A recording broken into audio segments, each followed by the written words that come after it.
My sister slept with my husband, and I found them naked in my bed while our wedding song played. She had been trying to replace me for months.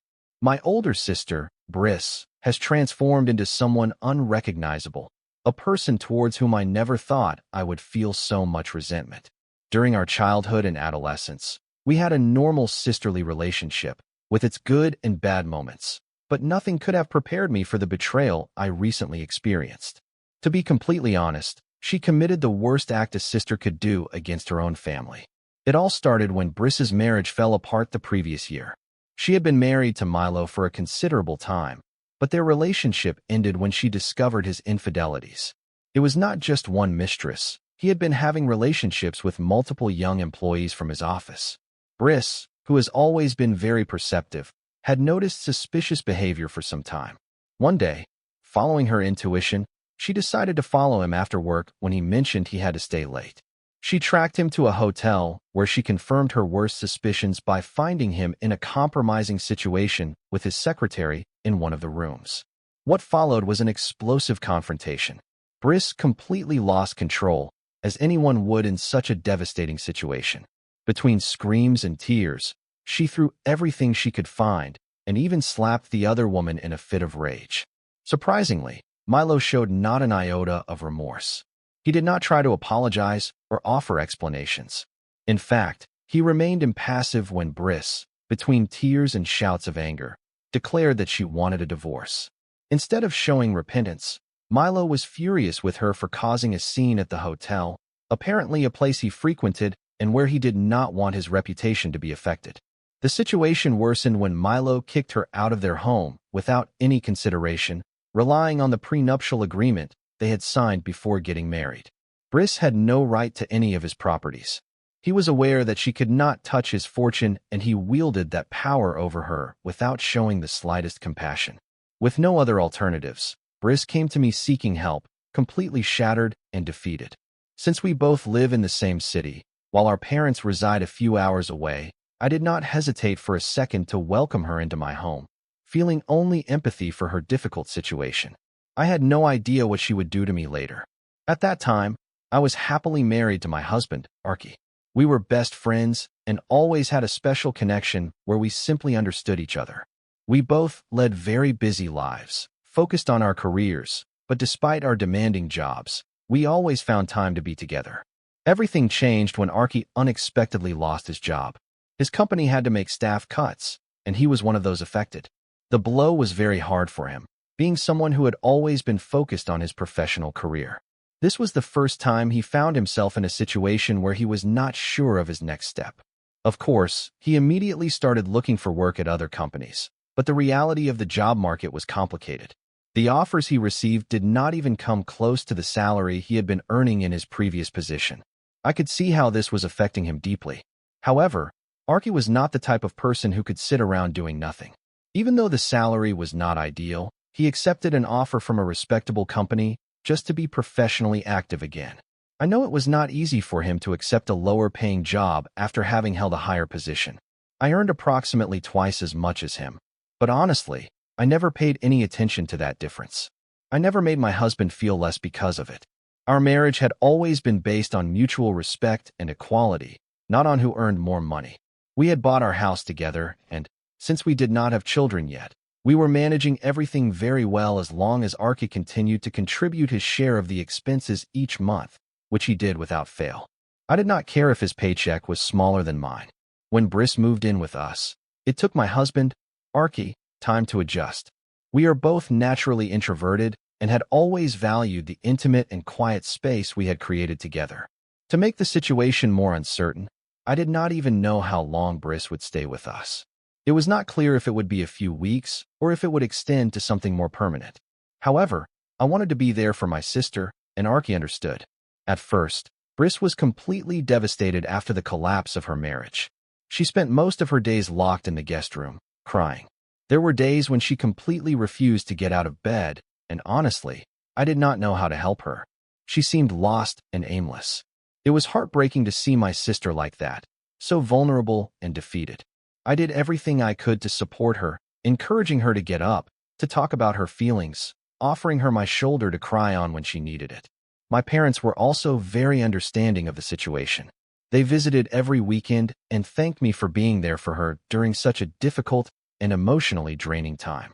It was a gradual process, but as the days turned into weeks, Briss slowly began to regain some of her old personality. She started joining my morning exercise sessions or accompanying me on evening walks after dinner. She even began to help with household chores, whether it was cooking or running errands like going to the supermarket. I could see that she was starting to come out of her shell and regain some normalcy, and I felt proud of her progress. I think the real problem started when Briss began to connect with a group she found on Facebook, a support group for divorced women. After everything she had been through, it made sense that she would want to find a community of women who had experienced similar things. Initially, it seemed like a positive thing for her, and she met several women who, like her, had been victims of their husband's infidelity. Briss frequently came home after her weekly meetings, expressing how much better she felt after venting with these women. I was genuinely happy that she was making friends and getting out of the house more, which seemed like a healthy step forward. However, this group of women, while perhaps understanding in some aspects, also spent a lot of time going to nightclubs and organizing outings where they usually got men to buy them drinks or dance with them all night. At first, I thought Briss deserved to have some fun after everything she had been through, but then she started coming home completely drunk. It almost became a routine, and she even started bringing strangers to our house to spend the night with her. Sometimes, she would not even tell me or Arky, and it made us feel extremely uncomfortable with the whole situation, especially because my sister could be incredibly loud. Shortly after, Briss underwent a total transformation in her appearance. She cut her hair very short and dyed it blonde, a drastic change that seemed to be an attempt to break free from who she used to be. She also began to dress more provocatively, choosing outfits that were much more revealing than anything she had worn before. Again, I did not judge her for wanting to look her best or trying to feel more confident after such a significant life change. But what bothered me was the way she started dressing inside our house, especially around my husband, Arky. She began to walk around in what could only be described as very revealing dresses, even while doing everyday activities like cooking or doing her laundry. It felt tremendously inappropriate, especially considering this was our shared space and Arky was present. I remember one occasion when I laughed nervously and asked her what she was wearing, and she confidently replied that she simply felt empowered by her new style. Her behavior outside the house was also becoming more extreme. She would go out in very short clothes, and her necklines were getting lower and lower. I did not want to be controlling or unsupportive, but it was also important to me that Briss respected the fact that this was our home too. After everything had been building up for some time, I finally decided to have a serious conversation with Briss. I wanted to be honest with her, but also kind, because my intention was not to criticize or embarrass her. However, Briss completely misinterpreted my intentions. She became furious with me, accusing me of wanting to dictate how she should or should not dress. She acted as if I was attacking her, and things escalated quickly from there. She went as far as to claim that I was shaming her for her choices and lifestyle, and, to make matters worse, she involved Arky in the argument. Briss went directly to him and asked if he agreed with me that her way of dressing was provocative. Arky did not say much. He is not the type of person to get involved in confrontations, but he clearly looked uncomfortable. Briss's face turned red with anger and, perhaps, a little surprise. It was evident that she did not expect him to side with me. She just laughed nervously, looking at us uncomfortably, and told me I was lucky to have a husband who supported me. I just shook my head and smiled at her. Even after this conversation, Briss never toned down her way of dressing. It was as if the talk had been completely useless, and she continued to wear the same provocative clothes around Arky and me. However, what made things even more unsettling was how her behavior around my husband began to change. I started to notice how Briss began to interact more and more with Arky. She started to join him for breakfast, insisting on having conversations with him more frequently. Arky, being the introvert he is, usually kept to himself and did not make an effort to talk to her, but Briss began to invade his personal space, making a noticeable effort to establish a connection with him. At first, I did not think much of it. I thought she was just trying to bond with my husband, perhaps to make her stay with us feel less awkward. But over time, it began to feel different. Every day, after work, I would come home to find Briss and Arky sitting together, sometimes sharing a glass of wine. It seemed strange to me because Arky would normally be busy with his own activities when I got home, but now he seemed to be spending more time with Briss. They looked comfortable, perhaps too comfortable, and it made me feel uneasy in a way I could not explain. The worst part was Briss's constant comments. She would joke about how my husband missed me for not being home early and that I needed to reduce my work hours and spend more time with him, as a good wife should. It irritated me deeply to hear her say that because I was working incredibly hard at that moment. I was leading an important project at work, and, being the project manager, I had no choice but to stay late at the office most nights. This was a crucial moment in my career, and I thought Arky understood. I believed he fully supported me in my endeavors. But Briss's comments made me feel insecure, as if I was somehow failing as a wife for not being home more often. At first, I ignored it, thinking Briss was just being Briss, direct and a little too bold with her jokes. But the more I thought about it, the more those words bothered me. I began to notice that Arky was spending more and more time with Briss, to the point where I felt she was gradually infiltrating a role in our marriage that made me deeply uncomfortable. The activities Arky and I used to do together as a couple, small everyday moments like going to the supermarket, going out to dinner, or just spending time together, Briss now joined almost everything, like an uninvited third wheel. At first, I tried not to make a big deal out of it, but soon, every time I had to cancel plans due to work, Arky and Briss would simply go ahead and do things together without me. If I got stuck late at the office, they would go out to dinner alone or run errands like going to the supermarket together. I hate to admit it, but I started to feel replaced by my own sister. Briss seemed to enjoy the attention Arky was giving her. She had been so lost and broken when she moved in with us, and now it was as if she was soaking up all this affection and companionship, not from me, but from my husband. The two of them were forming their own bond, and it was happening right in front of my eyes. I tried to push away the unsettling feelings that were taking root in my mind, telling myself I was just being paranoid. But deep down, I could not shake the growing sense that something was definitely wrong. Then, one night, I came home after another long day at work and was completely stunned to see a puppy running around our living room. I froze for a moment, absolutely shocked because I am very allergic to dogs, and both Arky and Briss knew that perfectly well. Before I could process what was happening, Briss ran out of the kitchen, picked up the puppy, and started showering it with kisses. I asked her what a dog was doing in our house. Briss calmly explained that she and Arky had decided to buy a puppy together. I was speechless. What did she mean by she and Arky? This was not her house. It was not her decision, especially without consulting me. I immediately went to the kitchen where Arky was preparing dinner and demanded an explanation. I was furious. How could he do this without consulting me? Arky calmly explained that he had always wanted a dog, and, since Briss was now single and living with us, she also wanted a pet. So, the two of them had decided on their own to get a dog. I asked him, raising my voice, if he did not remember my severe allergies. And before he could answer, Briss interrupted, saying she had promised to keep the dog only in her room. She even had the audacity to suggest that I start taking allergy medication so they could keep the dog in the house. She talked about how both she and Arky had grown attached to the puppy and could not imagine parting with it. I could feel the anger building inside me, but I tried to maintain my composure. I told Briss to lock the dog in her room, at least until I could get some allergy medication. I was seething with anger and discomfort. How dared they make such an important decision, one that affected me directly, without even consulting my opinion? The whole situation felt wrong on so many levels.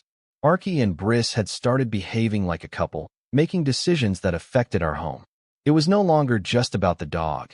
It was the fact that my husband and my sister had acted behind my back, and I was starting to feel like a stranger in my own house. Something was very, very wrong, and I could no longer ignore it. I had a heated argument with Arky that night and asked him directly if he perhaps felt something for my sister. He seemed taken aback and flatly denied having any kind of romantic relationship with Briss. He explained that he simply enjoyed spending time with her, as she was always at home while I was always busy with my work. I took this as a reproach, so I reminded him that he too had been a workaholic, just like me, and worked long hours when he was at his previous company. I pointed out how we both had never had problems with our jobs before. He did not know what to say, and we both left the conversation there. The following week, I had a work trip scheduled. It was supposed to be a quick, 2-day trip, so I packed my bags and made sure everything was in order. The night before my departure, I received a call from my boss informing me that the trip had been canceled. Apparently, one of our clients had to postpone the meeting, so there was no need for me to travel. Initially, I was somewhat disappointed by the cancellation of the trip, but relieved to be able to sleep in my own bed. When I opened the door, I heard music playing loudly from inside. My ears immediately perked up because the song playing was not just any tune. It was the same one that had played during my wedding with Arky, a song that had always held a special meaning for us. I walked into the living room expecting to find Arky and, perhaps, Briss there, but the room was empty. The house felt eerily silent, except for the music that filled the air. I went through the kitchen and dining room, where I saw 2 plates set on the table, half-eaten food, 2 empty wine glasses next to them. My confusion turned into a knot in my stomach as I realized something was terribly wrong.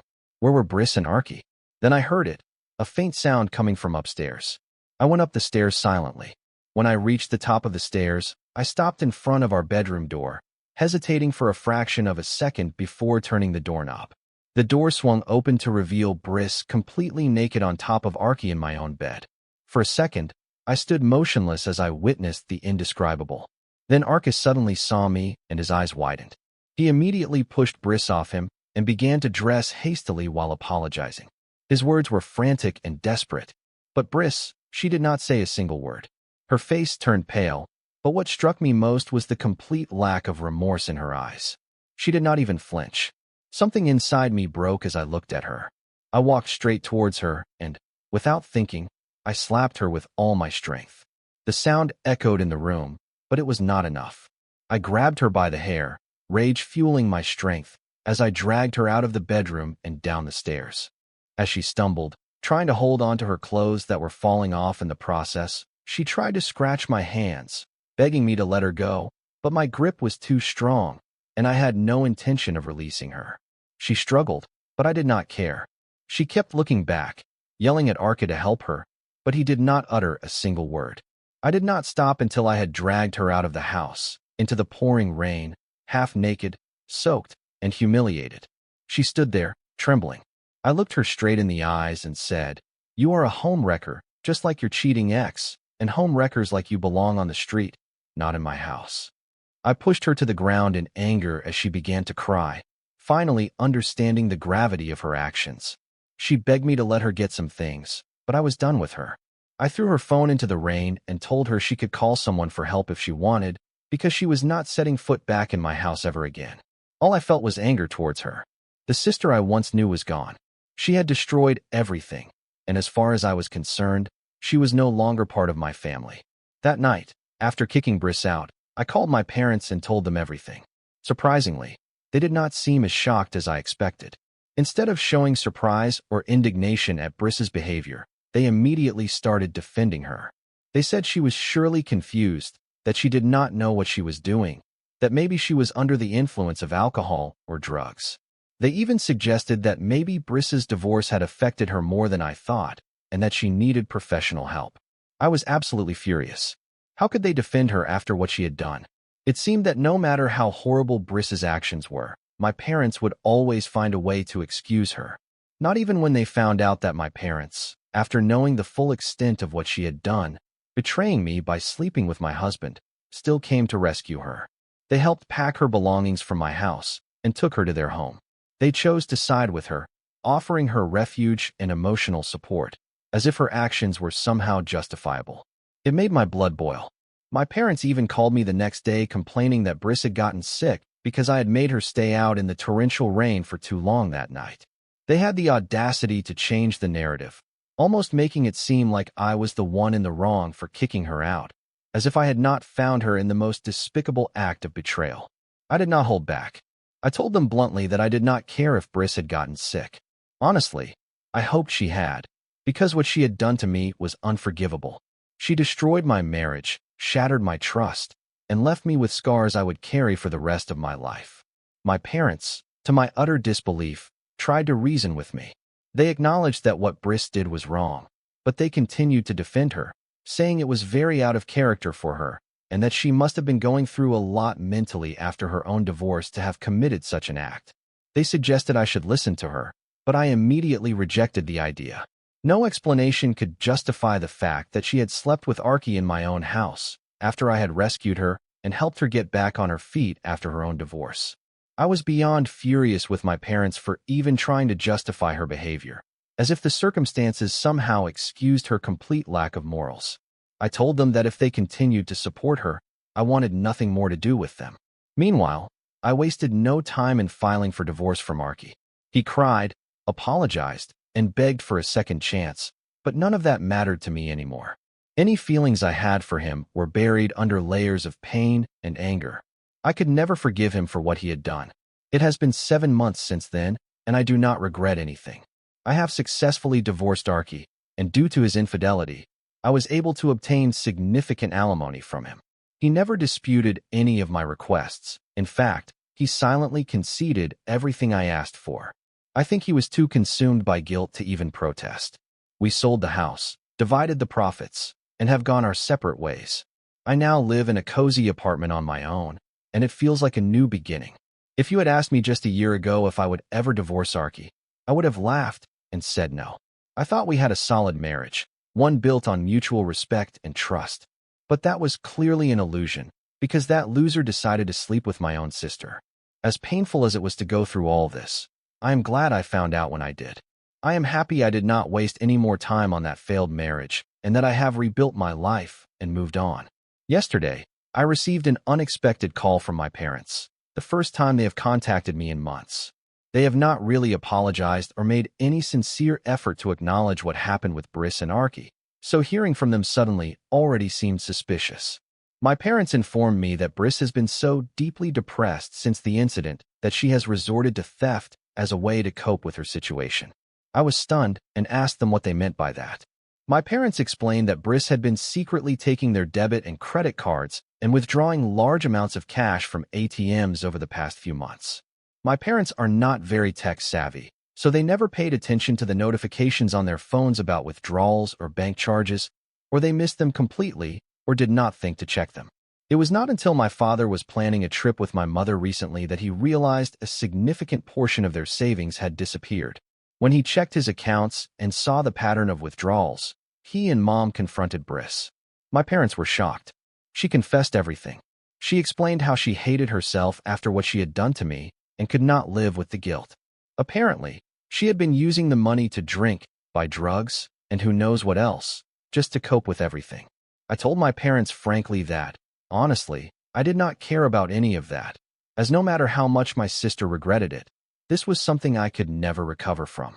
I told my parents that they were the ones who chose to take her in after all, so they needed to deal with the consequences. Both parents started insisting that this matter with Briss involved all 4 of us, as my sister seemed to be suffering because of the way I had been treating her for her mistake. They argued that I should talk to my sister and forgive her for everything, as she is my family at the end of the day. They reasoned that since I no longer had a husband, maybe I could help Briss by letting her move in with me and we could start over as a family. They even suggested that we could all do family therapy together. I scoffed at their suggestions and told them bluntly that they were delusional for asking me to do such a thing. I sharply reminded them that the reason I no longer had a husband was because of their daughter, the same one they were still defending even after she had been stealing from them. Briss had destroyed my marriage, and they expected me to welcome her back into my life because she felt sorry. Never. I told them to stop including me in their family from now on because, as far as I was concerned, I no longer had a sister or parents. If they ever called me again with such nonsense, I would simply block them. I feel guilty for not giving my sister a second chance. Am I the bad one for not letting Briss back into my life after that home wrecker destroyed my life? Update 1. I want to clarify something. I share the opinion of several comments that point out how my sister is clearly using her betrayal towards me as an excuse to justify her thefts, trying to get our parents' sympathy. Consequently, I have made the firm decision to permanently block my parents so they cannot contact me anymore. I am completely fed up with their constant justifications of Briss's behavior. My sister has never sincerely apologized for the harm she caused me, but honestly, I have reached a point where I no longer need apologies from anyone. I simply decided to cut all connections and move on with my life. I also want to mention that I am much happier now and have started dating a few people occasionally, so I am not at home moping over my ex-husband and my sister. They made their own choices. I just feel relieved to have them out of my life.